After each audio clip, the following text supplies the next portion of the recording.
Hi everyone, my name's Diabutor, and today I'm going to show you how to get to the Consecrated Snowfield in Elden Ring. I'm making this video because I left it out of my more recent rune farming guide. As you can see, this is like a 15-minute long video, and I wanted to keep that other guide relatively concise. However, I got a comment on that video from someone who had killed White Mask Varre, and so I figured I should follow up on that with this guide. To get to the Consecrated Snowfield, we need both halves of the Erdtree secret medallion. The first half can be located in the Albinauric village in Liurnia of the Lakes. Chances are you already have this item because everyone visits the Albinauric village at some point.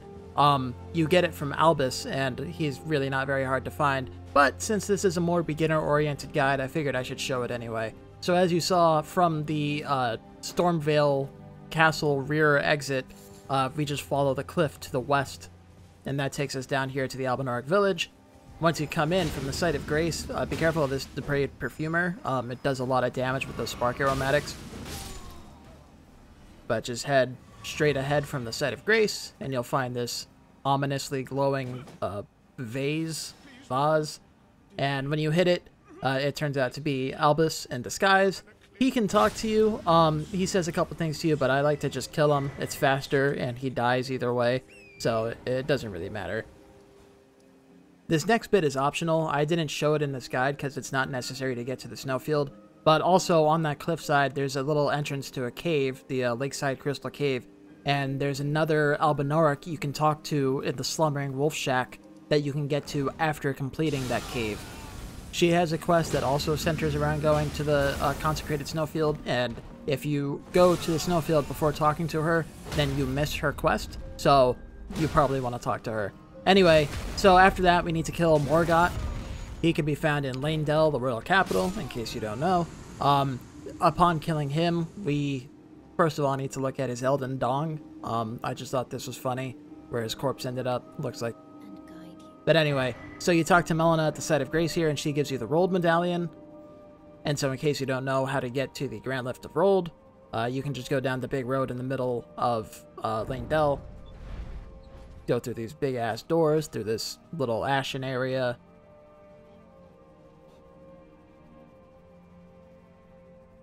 There's an elevator that you can take up to the Divine Tower Bridge.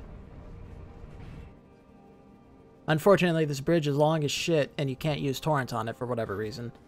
So, you're gonna have to run. And then you can take the elevator down to the Forbidden Lands. If you go to the right there, that's how you go to the Divine Tower to activate Morgoth's Great Rune. But anyway, so here's where it is on the map. This is the Forbidden Lands, and that's the Grand Lift of Rolled. I didn't show you going through the Forbidden Lands either, because that would add another 10 minutes to this video.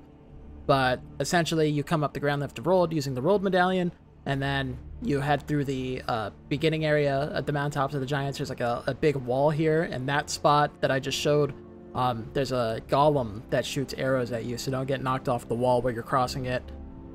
But anyway, so you can follow the little lake up. That brings you over here. This is like a cliffside, so you can't just jump down to the castle. So you have to go around it, but then you end up at Castle Sol. Now, Castle Sol is a fairly high-level area, so be careful. This is just me doing a little bit of weapon setup. But you can run past the lions if they're giving you a hard time. They don't respawn when you kill them, but I didn't bother to kill them, so I just ran past them. You come over here, a couple soldiers will spawn, so there's those two exiles, and then there's a guy with a crossbow, and there's this banished knight. This guy hits so hard, it's obnoxious as hell. I'm also on, like, New Game +4, so he killed me. But if you kill the two soldiers, then you can run past the knight and activate the Site of Grace. The thing is that he can teleport in, like that. If he teleports into the room with you, then you can't interact with the Grace. You can't activate it, and you can't rest at it. So be careful of that. But after that, we're going to head through the church into this little torture chamber with these Albinaurics. There are hanging Albinaurics from the ceiling, so there's one here. If you hit it with, like, throwing pots, or I use Stormblade here, throwing daggers, they don't have that much health. So make sure you kill these hanging guys before you go onto the stairs, because they will summon a bunch of banished knights that'll fucking kill you. There's a second guy here that I didn't kill him because I wanted to show you what happens. You see this knight spawns, and the other one spawns a bunch more knights too. So make sure you kill them before you go onto the stairs. After that, you can grab this shortcut here, because chances are the boss that we're about to fight is going to kill you a bunch of times, because he's kind of hard as shit. And you see, I'm going to run back to the Site of Grace. See, this is what I'm talking about. These guys decided to just teleport into the room, and I couldn't rest at the Grace, so they fucking killed me. But since it was the last Grace I interacted with, I just respawned right there, so it wasn't a big deal. Anyway, so if you're doing this solo, you're going to want to come from the Church of the Eclipse Site of Grace, because it's the nearest Site of Grace to the boss. And it seems like you should probably climb up this ladder and then just jump down onto the elevator here. And that's cool, but the slightly faster way to do it is instead come to this little corner here and just jump down onto the stairs. And then you can get to the shortcut elevator right there. Commander O'Neill is a tough boss fight, and this isn't one of my comprehensive guides on how to fight him. I'll probably make one of those later, but for now, this will have to suffice. So you'll see, I'm using the Anspur Rapier. I have a video that shows you how to get that. I didn't want to go through the effort of getting it here because I already have a video for that. So that'll be in the link in the description with a timestamp. But you'll see here, so I am a level 168 character, but I'm also using only plus 12 weapons out of, it goes up to plus 25, so I'm using plus 12, and I'm also on New Game plus 4. So I just wanted to do this to demonstrate that it can still be pretty easy to kill Niall if you have the right setup. So I'm using the Rusted Anchor. I don't actually end up using that all that much in this fight. The main thing here is the Anspur Rapier, which does Scarlet Rot buildup. I also have the Poisonous Mist Ash of War with a Blood Infusion, so I can do Scarlet Rot, Poison, and Bleed, because Niall is weak to status effects. I have the Misery Cord with Golden Vow on it for a buff.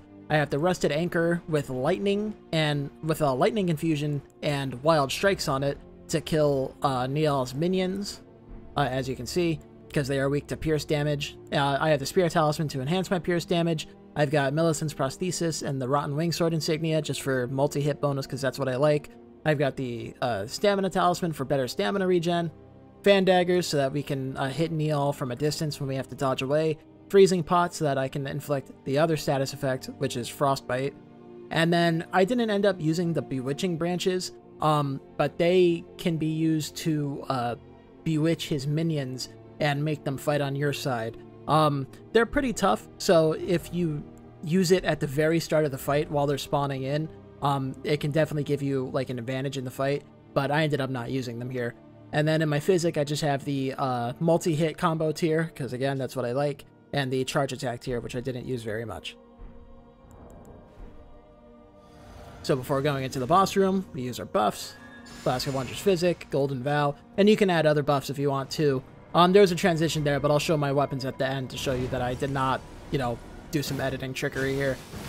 So to start the fight, I immediately started using Wild Strikes on this knight. You should probably lure him away from Niall there, because if Niall starts attacking you while this guy's attacking you, then you're going to get murdered instantly. But you see, with the lightning and the pierce damage, he goes down pretty quick. And Wild Strikes gives you a bunch of hyper armor, which is really helpful. And then for the shield guy, you can probably use something like a scythe or a shottle, any kind of weapon that has shield chip. Or if you have like a greatsword or something and you put Impaling Thrust on that, that'll also get through his shields really easy. But I just did jump attacks with the Rusted Anchor, and it worked out just fine. So once those two guys are dead, I'm going to switch over to the Anspur Rapier, and we're going to attack Niall. Now he'll go like Super Saiyan 2, he'll like summon this lightning shit.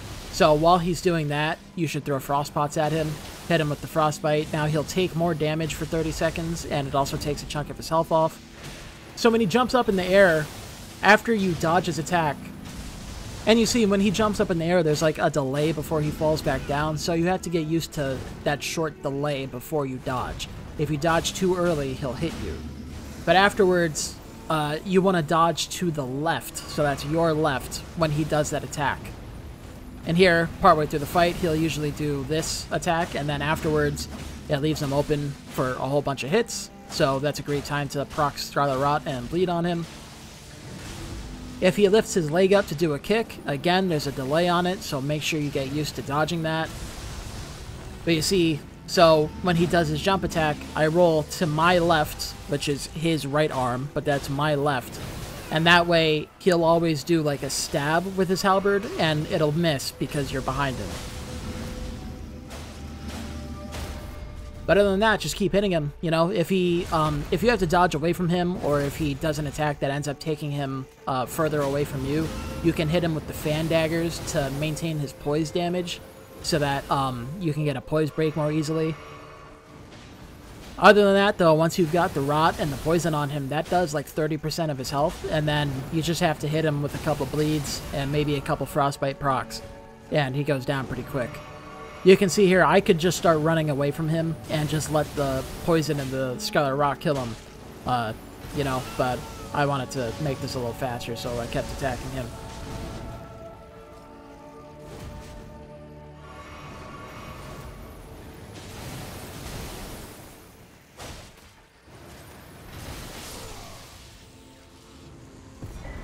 So he goes down easy enough. He gives you the Veteran's Prosthesis, which is a fine weapon. Again, here you see I'm using only plus 12 weapons on New Game plus 4. So I am a level 168 character, but most of the damage you get comes from upgrading your weapons. Anyway, once you kill him, all you gotta do is just go past the area. There's no enemies over here. Grab the second half of the Erdtree medallion. And then I just wanted to show, if you look down over here, you can actually see the Erdtree. So now, having acquired both halves of the medallion, we go back to the Grand Lift of Rold that we used to get up to the mountaintops of the Giants. You'll see you have two options, Hoist Medallion and Switch Action. So hit Switch Action, and then you'll have the Hoist Secret Medallion option. And then that will take you to the hidden path to the Erdtree. And then from the hidden path to the Erdtree, we enter the Snowfield. So here's just a quick run through of it. This is a very high level area, so the enemies here are hit really, really hard, so be careful. But you can just run past them. There is a boss in that dungeon, but you can just run through it if all you want to do is get to the Snowfield. So once you come out here, you'll see there's these lights. There's a fucking blizzard in this area, and this ghost tells you, follow the lights. So if you follow the lights, first you'll come to a site of grace in the blizzard area. Right over here. And then after that, you're supposed to follow the lights to another site of grace that's outside of the blizzard. Obviously I have the map because I'm in New Game Plus, so I already have the map. So there's a bunch more lights that you're supposed to follow that'll take you to the center of the snowfield, and that's outside of this blizzard that doesn't let you see 10 feet ahead of you. I already have the map because I'm in New Game Plus, so I just put a couple markers down. You can try to eyeball markers if you're having a hard time following the lights, but, you know, just be patient and go slow, and it's not hard to follow the lights. But you see there, like, if you put map markers down, then you can see them through the blizzard. So, you know, that might help you get through the snowfield. Just be careful because there are cliffs here, like that one, and some of them are lethal falls.